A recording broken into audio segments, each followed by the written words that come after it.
wethu matla ya rena matimba ya hina all power Tina sizwe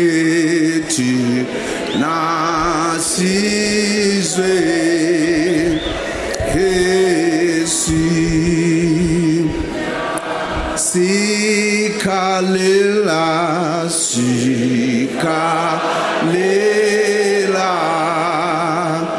hizwele elatatwa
Thank you, Director of the program,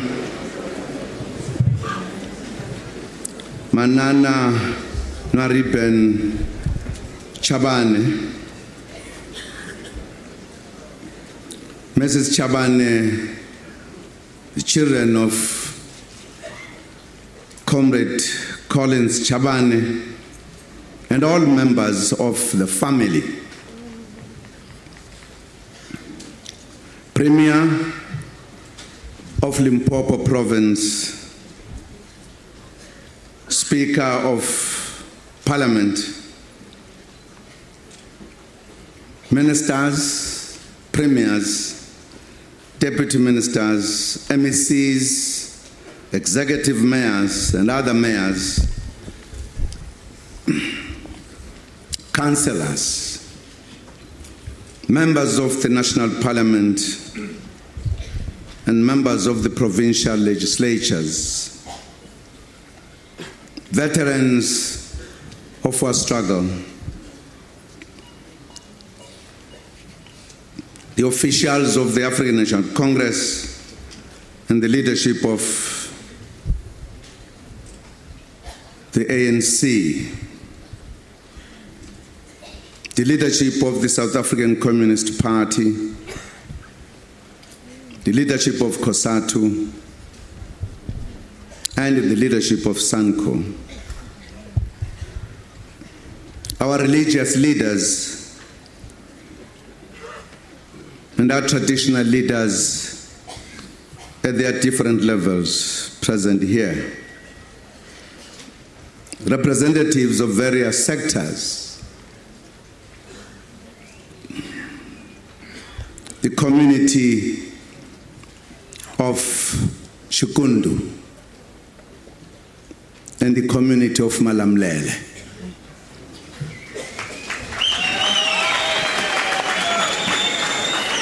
And the community of Limpopo.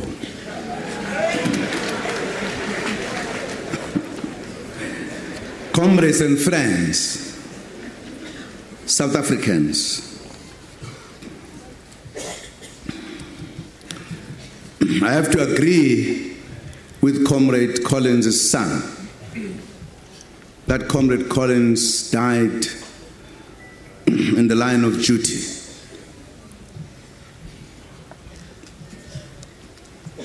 Comrade Collins reported to me about the passing on of Chief Nxumalo, and I hadn't heard. He conveyed this to me, and towards his funeral, he came to me and we had a discussion about what do we do, because the funeral of Chief Nxumalo coincided with the burial of our leader, Moses Kotane. And Comrade Collins wanted to attend the funeral of our leader, Moses Kotane. As usual, we had a discussion.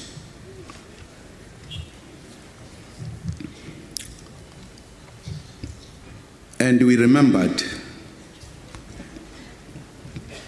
that it would not be correct that in the funeral of Inkosi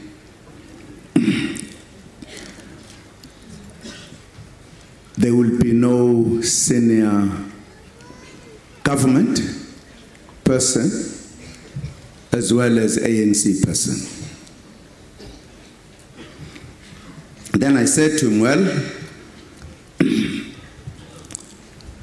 my brother, as usual,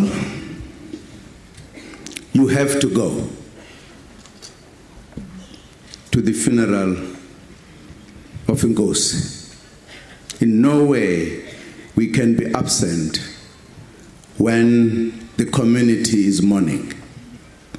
Unfortunately, we can't go, all of us. You will have to sacrifice to attend the reburial of Moses Kotane.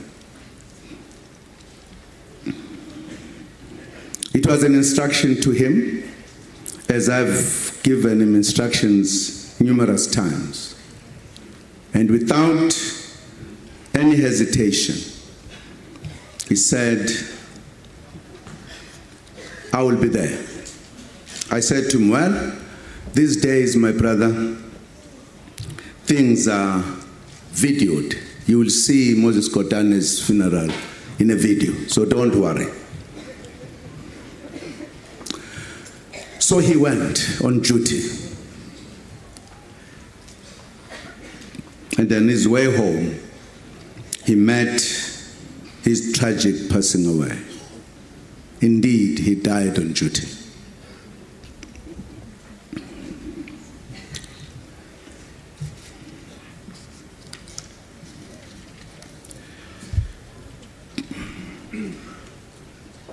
We have gathered on Human Rights Day to pay our last respects and bid farewell to one of the finest cadres produced in the cause of our struggle for our liberation.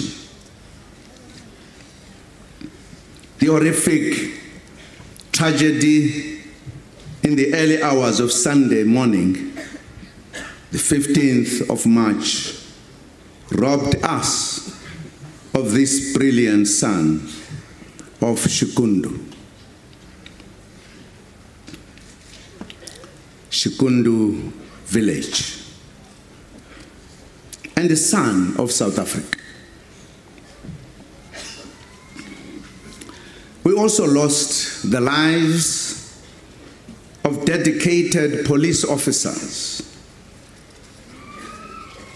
Lesiba Sekele and Lawrence Lensoane.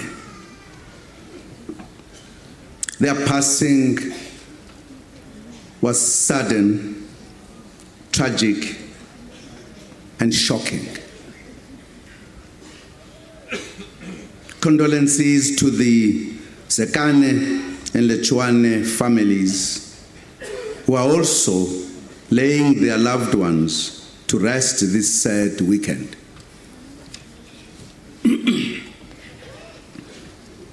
I still recall how shaken I was when I heard that Comrade Collins Chabane was no more, to the extent of phoning his wife around 5-ish a.m., only to find that the news had not yet been broken to her.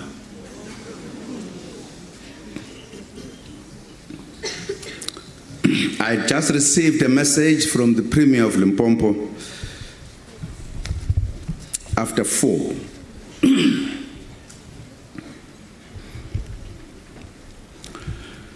Perhaps it was because the news were unbelievable. Maybe I was trying to check whether Collins was there. But of course I knew he must have been on his way from the burial of Inkosi, Hosh. Yes, the country has been in mourning because of the untimely passing of this patriot who was admired and respected for his simplicity, humanity, and profound intellect.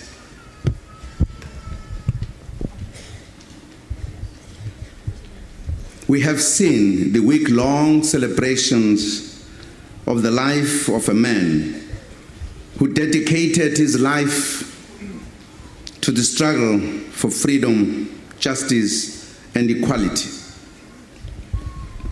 and who has also served his country diligently since the dawn of freedom. Born and bred in humble conditions, engineered by the apartheid regime, Comrade Collins was drawn to the struggle for national liberation and became an active member of the underground ANC at the early age of 17.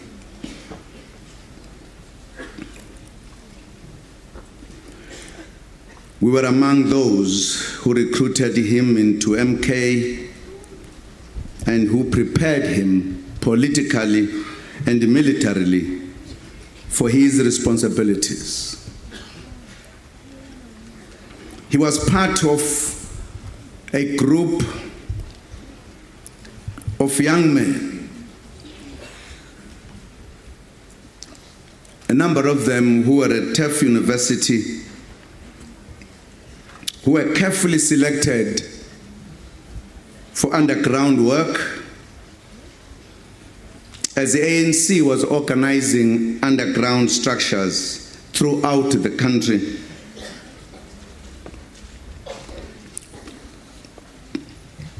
A young man who operated here and outside, who went in and out of the country, was part of those who were handling the structures in the then Northern Transvaal. We called him James Mawelawela.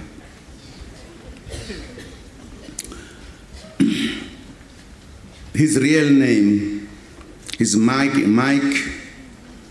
Kwadi. But we did not know that name, many of us, because we called him James. And we nicknamed him, I did, Mawelawela, because ubewela njalo nje border. But also, there was a sort of a refugee camp in Swaziland called Mawelawela. He crisscrossed the Swazi in Mozambique, this side, very active. He often got arrested by the Swazis and sent to this place. But he will always be released. He had explanations to make that will make him feel, or make the Swazis feel he's an innocent man. She was called James Mawelawela. We had decided to increase the capacity of our structures inside the country. We had political structures, and the Northern Transvaal had become more important, and the Northern Natal, because of their border with Mozambique, and we created similar structures. And the cadres who served, they are still there today. But also, with the looming liberation of the then Rhodesia into Zimbabwe, this area became very strategic and important for our struggle.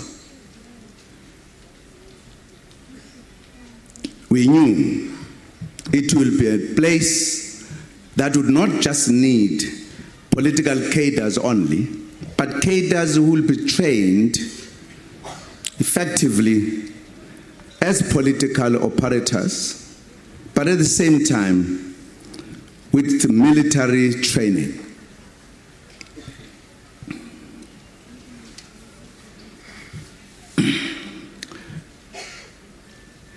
We were working out a strategy how to make the Northern Transvaal in particular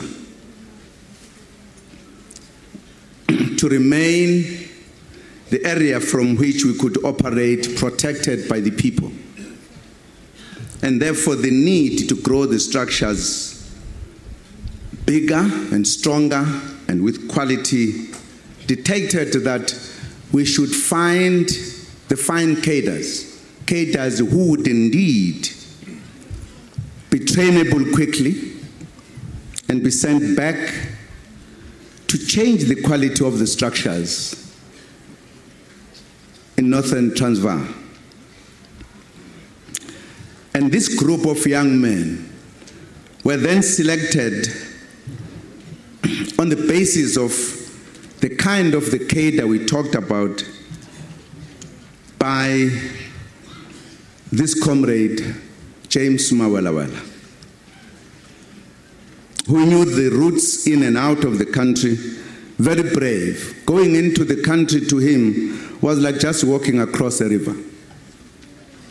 And those who were part of that period will tell you that crossing a border from a neighboring country into South Africa was a task and a half. Men shivered. And I remember some story when some cadres used to come in and out of through Swaziland. One day they wanted to fix their commanders and ask them to take them inside halfway for about 3 kilometers, just to give them the taste how it feels when you are at a point where if we are spotted, there is big trouble. And they reported to me quietly, now we're fixing them, because they always give us orders as if they know what happens when we cross the country. But Mawelawela was moving with ease. He brought these young people between 7 and 8. And among them was Peter Mkaba. There are others have passed away. One of them, the last time I counted, he was an MEC in this province.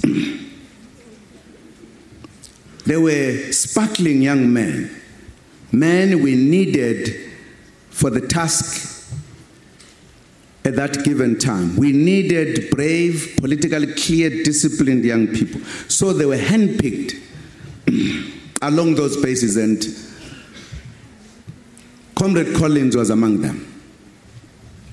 slightly smaller in size. And if they arrived, you would not see him first, you would see others. But start engaging them. You will realize this fellow is bigger than others. Because he's going to engage. What he says is logical, full of questions. I think there were 3 among them who were very thirsty for knowledge, and one of them was Peter Mkaba. So as they arrived, and we said to them, we can't waste time because we want you to go and train and complete. And before many people realize you are out of the country, before you lose contact with some people you know, you need to train and finish and go back. So there was an intense military training in a specific area, in a specific country, where those will train. And it was in that process of training that MK commanders saw in Collins a leader, and he was made one of the commissars. A commissar is an important officer in the ranks of MK. He's the only man who could stop a commander if the commander gives a wrong order. It's a political soldier who looks after the life of the politics of MK cadres. We had to intensify the preparation politically and prepare them to come back, be on their own, and work inside. And the reason why they had to be trained was because, among other things they will do, whilst establishing the political structures, but they will also, if need be, establish MK units or prepare the ground. One of the training which was necessary for them to be drummed is called MCW. It's an acronym of military combat work. It's a combination of military and political work. You are trained as an MK soldier to come in an area, no matter how hostile it is, create favorable environment, win people, have a base.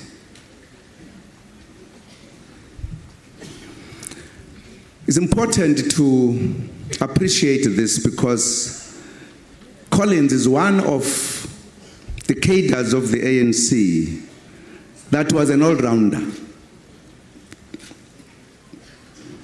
A good soldier, a good commissar, a good commander, a brave man, but a thinking soldier. All MK cadres were required to be highly political, to think correctly, because one mistake you could cause a big damage. And these comrades with Collins were perfect for the job we want them to do. So we send them back to the country to operate. And I must also say, it was not every soldier of MK who could be sent inside the country, because you needed high discipline.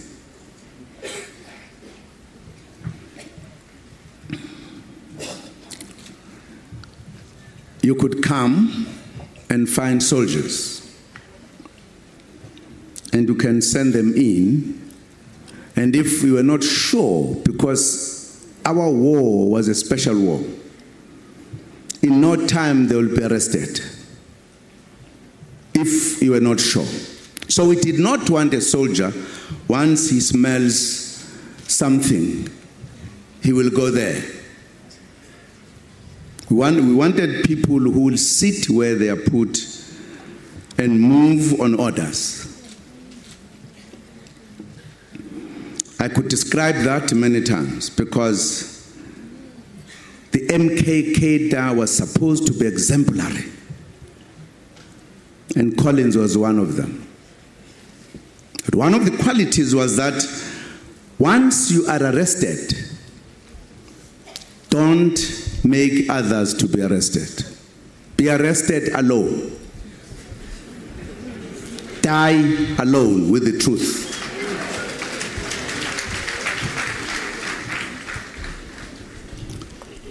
And this is what happened to Collins. That's why he was the only one charged. That was one of the qualities that in fact defined the real MK soldier. That we are brave, we are prepared to die. Many died with the truth. Many, even if they were captured, tried to escape. Fewer succeeded to escape. And of course, as you know, Collins was convicted. But I thought it is important just to indicate what has been related here today, that Collins had a foresight, because he knew exactly that he's going out, he will come back. And therefore, he wanted at least one or two people to know, although you were not supposed to tell people you are going away. It's supposed to be a secret. But he thought key people should know, because he was preparing his coming back, the reception. Because after disappearing for a long time, many people will be saying, where is this man? But he will come back and go to those people that I'm back, and he will begin to prepare his base. Collins displayed amazing maturity and dedication. You could see his dedication in his eyes, because he did not speak very loud like others. Peter Mkaba was a big talker, as you know. We had to restrain him, because now even when he was here, he exposed himself one time, and he sent a report out because there was a black consciousness fellow who's here, I'm forgetting his name, who was talking too much, criticizing the ANC. Peter Mkaba decided to emerge from underground at night and visited this man and confronted him. Why are you talking about the ANC like this? And he included this in the report. And we said, but Peter, we are going to be arrested. What's wrong with you? Go deep underground. That was Peter Mkaba. But Animal was a different one. Of course, whilst executing his task, he was arrested and was sentenced to 9 years imprisonment on Robben Island, where he further developed his political understanding and knowledge. And it was on Robben Island where he reached his full political maturity. Going to Robben Island was passing the test, because in the process to go to Robben Island, many couldn't reach Robben Island because either they will become state witnesses and therefore they will be off. If you go through the torture and reach Robben Island and stay there, you would have passed the test. It was not too much talking. It was about carrying on the task of the revolution that tested the real cadres and the real heroes. This was a man, when he came out of Robben Island during the transitional period, who contributed immensely to the development of our country's progressive constitution.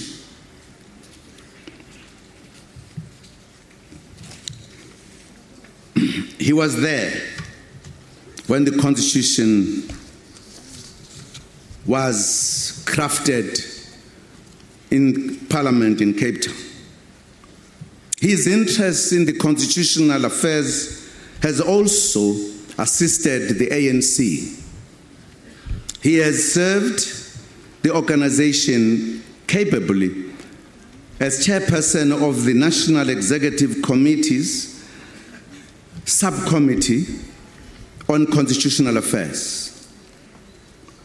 When the ANC came into government in 1994, he served as a member of Parliament in the National Assembly and later in the Limpopo government as an MEC. Another quality of Collins, I'm sure quite a number of us, if we are taken back from national to provincial, will regard that as a demotion. But with Collins, the task of the organization was never too big or too small. After the Polokwane conference of the ANC in 2007, we began planning to introduce the type of government structure that would enable us to implement the resolutions of the conference.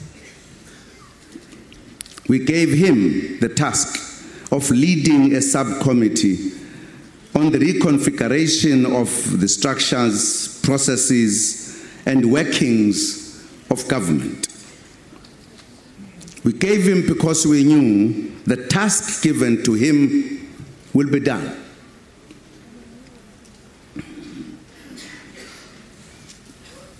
In 2008, we spent a few months traversing the country to hear the views of the people, to inform the 2009 elections manifesto.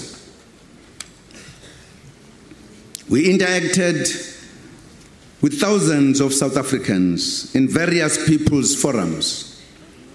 They told us that they wanted to see an urgent improvement in service delivery.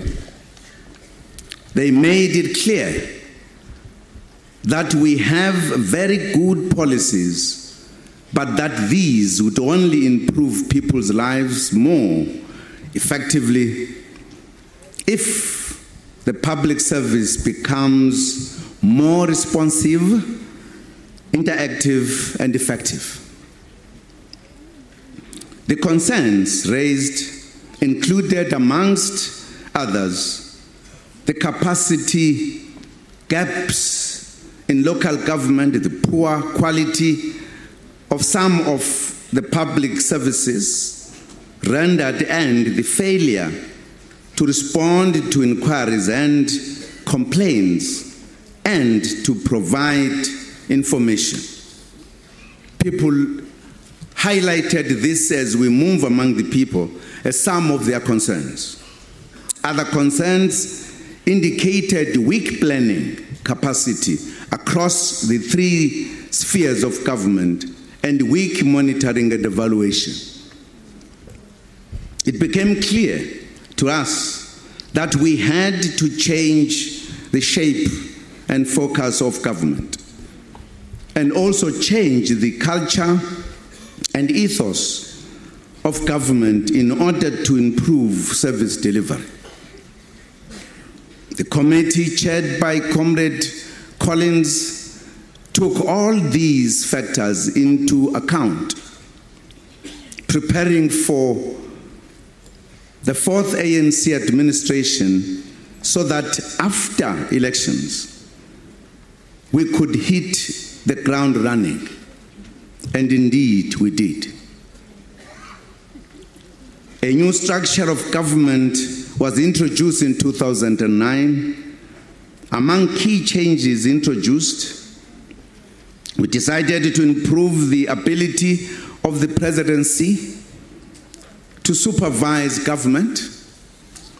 We had to introduce a system of the alignment of plans and programs across all spheres within a spatial development framework. We also deemed it necessary to improve the capacity for effective monitoring and evaluation nationally. Comrade Collins was appointed minister. And I must tell you, we had had numerous discussions with Collins in the committee, just two of us, because I was arguing about what I thought the government must look like. And it was important for me to convince Comrade Collins, because I knew if Comrade Collins understood it and believed it, he would be able to do it with his pace.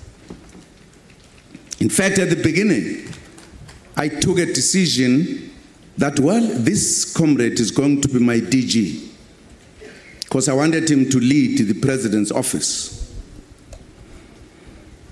But after thinking carefully, and I said, you know, DG is very limited and has lesser authority. Collins has everything that it takes to make what we have discussed concretely realistic. And I felt we needed to make him a minister in the presidency so that he could implement the new approach. And that's why we appointed him as a minister responsible for performance monitoring and evaluation in the presidency. Because we had discovered that in government there is too much lax and slow movement. You can stay in government for a long time doing nothing and nobody will realize easily. Because government is too big. It's like an elephant. A bird can stay or sit on the back of the elephant would not even notice there was a bird there. So it was clear we needed a way to make government work, and that's why we established this department. And to give it authority, we placed the minister in charge of it in the presidency. And that was Collins. He established a new department which has become very effective in monitoring the implementation of government policies and in evaluating the impact thereof in the lives of our people. I worked closely with him in establishing this new function in government, including designing performance agreements for ministers who in turn developed delivery agreements with their partners, such as provincial MECs. Now I can tell you, I've traveled around, I haven't found many governments with such a system to gauge the performance of ministers and DGs in a method that is clear, so that you can't say we are delivering when you cannot quantify it. This system has helped us to deliver more than we could.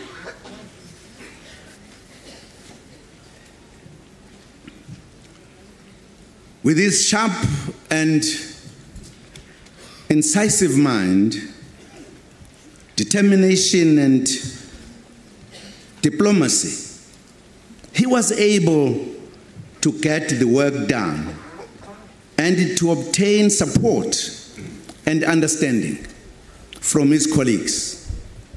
He submitted quarterly reports to Cabinet and the public. He made his colleagues angry at times when they disagreed with his reports. but he made them to be very serious about their reports. Because before, a report would be just a report. Now, Collins did not just give a report. He published, and even published scoring, which made his colleagues feel uncomfortable. But that was Collins. He was not doing his work to please anyone. He was doing his work as he understood it. Perhaps his personality and leadership style held him in good stead, allowed in difficult situations. He never allowed passion and emotion to stand on the way of reason. He was always calm. Even when his colleagues would be reacting, he would laugh very slowly, very quietly, but laughing. And just come back to explain what he thought was a correct explanation. He also had a sense of humor, which enabled him to prepare a soft landing for whatever difficult messages he wanted to communicate. His department's progress reports and other monitoring tools provided the President and Cabinet the opportunity to assess progress, guide, and ensure timely interventions where necessary to ensure the realization of the commitments we had set for ourselves. Last year, when the country celebrated 20 years of freedom, Minister Chabane led the process of developing a 20-year review, critically assessing the progress of the ANC government since 1994. The review is objective and did not hesitate to point out where the government could have done better. In the new administration, after elections last year, he was appointed Minister of Public Service and Administration. The Department of Public Service and Administration, or the DPSA, is the heart and engine of government. It determines the shape and impact of the public service. If we are to effectively implement the Batupeli principles, which in the main are about changing the public service into a caring, efficient, and effective machinery, you need someone who understands how government works and who knows what needs to be fixed. After carefully searching among us, Comrade Collins emerged as the right candidate for this task. He had good plans about taking the department and the public service forward. And we all have a responsibility to take his vision forward. His passion was to improve the functioning of frontline service department and the performance of frontline staff who deal with the public directly. He had begun this work during his previous monitoring and evaluation portfolio. He was optimistic that the services would improve after visiting a number of services centers around the country. He told the government's public sector magazines in December edition and I quote, "The feedback basically is they are prepared to work, they are prepared to improve, they need help from government to assist them with some of the working instruments," unquote. He said. He urged our frontline service staff that serve people directly to take forward Minister Chabane's vision and serve our people with dignity, respect, courtesy, efficiency, and speed. From our licensing departments, staff, to those responsible for applications for social grants and identity documents, to nurses, police officers, and those handling municipal inquiries, let us put our people first in memory of Minister Chabane.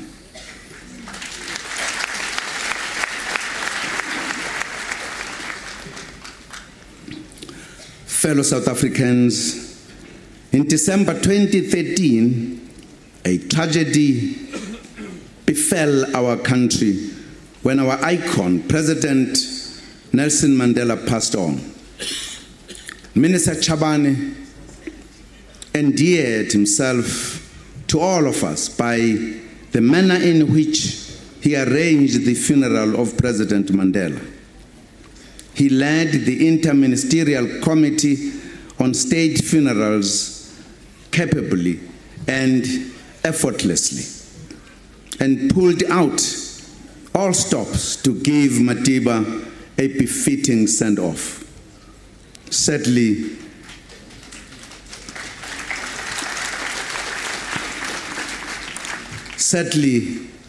here we are today, bidding him farewell so soon after Madiba.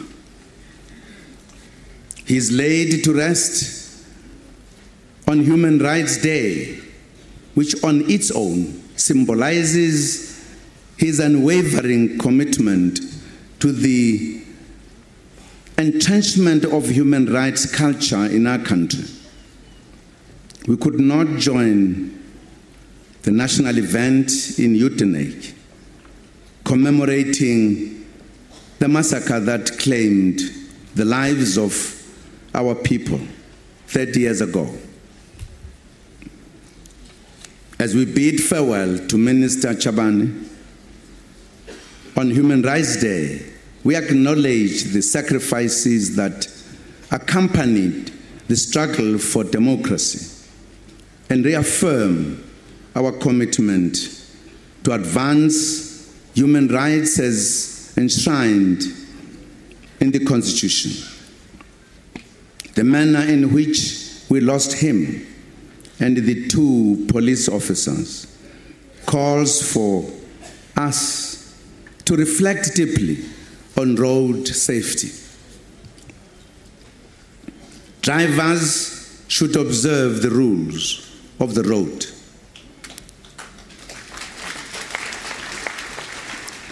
Whether they see traffic officers or not, it is up to all of us to drive safely and save lives.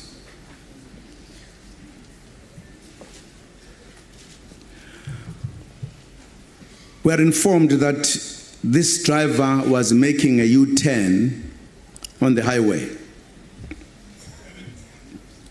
Maybe he will say what happened. I think it was at about 1 after midnight.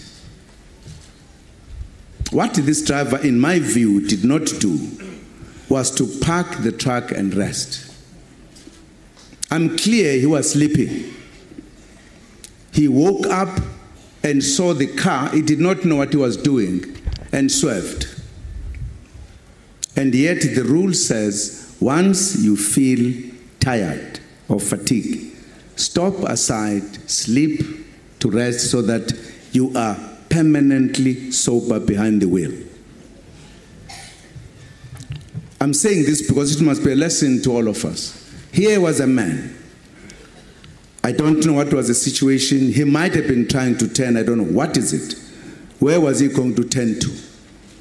Because it is one way. Is it a one way? Not so.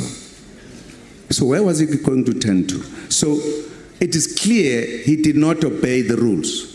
I'm not sure about taking something. Some people said he was smelling something. Again, breaking the rules. By a simple man, another citizen, breaking the rules, he has robbed us of 3 lives.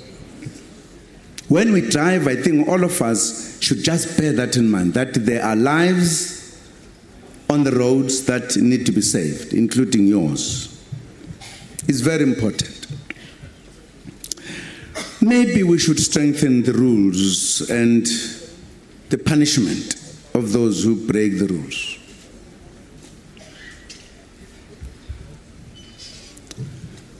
I spoke to the Minister of Transport saying, what else can we do? Because not very far from there, we lost another valuable comrade. Less than a decade ago. How could we stop losing valuable citizens on the road, which is easily avoidable if we follow the rules? The carelessness on the roads cannot continue in this manner. The human cost is enormous. Government cannot solve this problem alone. It requires the commitment and actions of all road users. We all have a collective responsibility. Fellow South Africans, a soldier has fallen. A leader has fallen. We must honor his memory by continuing the struggle for a better life for all, especially the poor and the working class, for which he committed his entire life.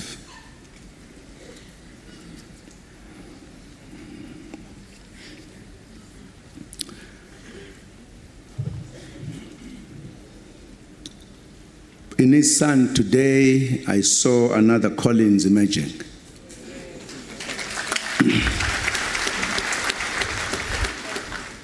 I promised him that as I did to his father, I'm going to recruit him.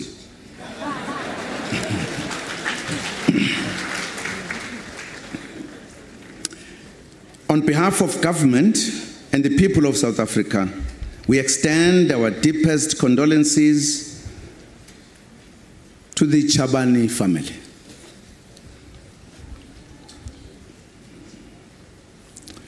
Deputy President Cyril Ramaphosa, who is representing me in Namibia at the inauguration of the President-elect Comrade Hage Geingob today, extended his condolences personally to the family during the week.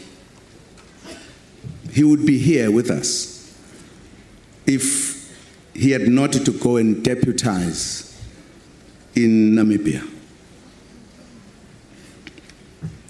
We have received countless messages from all corners of the country expressing pain and loss and paying tribute to Minister Chabane.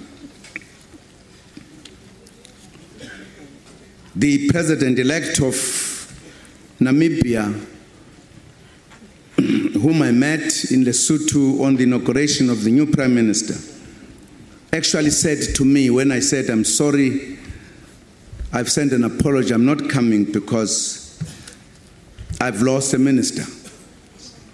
He said to me, I've known Collins very much.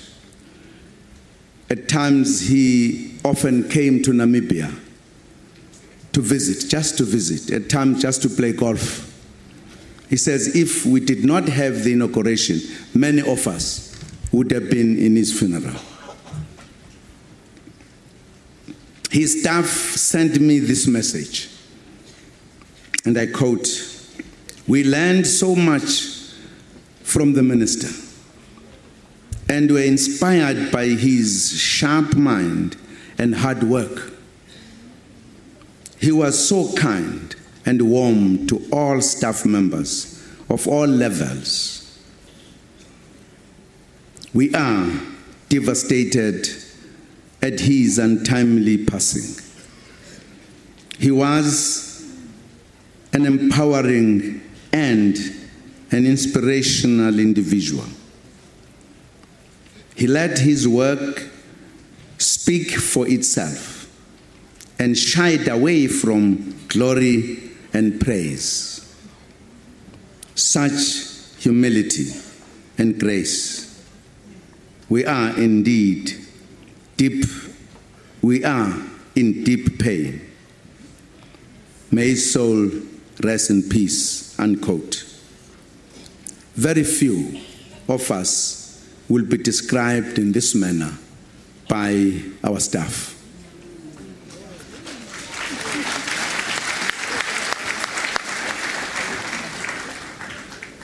Indeed, the loss of Chabane to the Chabane family is the loss of the whole nation. We are all feeling the pain together with the family.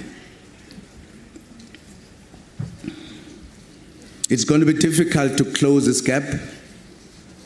This is a comrade who grew through the ranks of the ANC in the true sense of the word, who did everything you can think of. We'll miss him in the ANC conferences as he chairs the session, first item on the agenda, where we look at the ANC constitution, whether we want to amend it or whatever. He always explained calmly things that other people will be feeling very strong about. We'll miss him in the cabinet, as he would come when the debate is hot and come at a point when you think the debate maybe is moving in a particular direction and raise very pertinent issues. We'll miss him too in the meetings of the National Executive Committee. But also his very light-hearted way of presenting things. To some of us, he was like a son, because we saw him grow before our eyes and becoming a matured leader. So the loss is not just for the family, but for his organization, the ANC, and his country, South Africa. Chabane Waminga, Kuri, Dlamani, Shimambani, Mashakazi, Malenga, Gunyule, Shishangashile,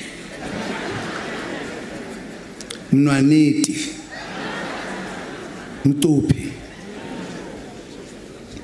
Mchopi.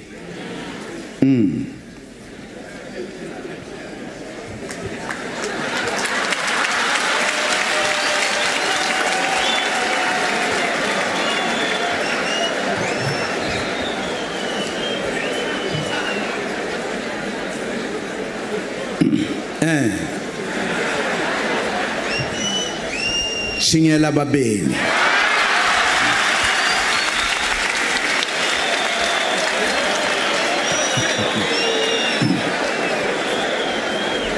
Matoto yati huku.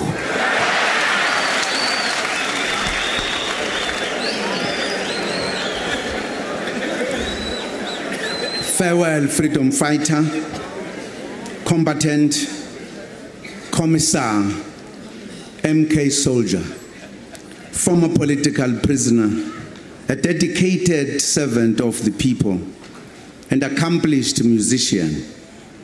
a husband, a father, and to me personally, a son. Famba kahle, famba kahle, animal, nyamazana. Hamba kahle qhawe lamaqhawe. Siyohlala sikukhumbula njalo. Thank you very much. Oh, indlela ndlela esihambayo. Oh, indlela ndlela esihambayo. Oh, indlela ndlela esihambayo. Oh, indlela ndlela esihambayo. Washumandela kubalandeli bakhe wathi sohlangana ngefree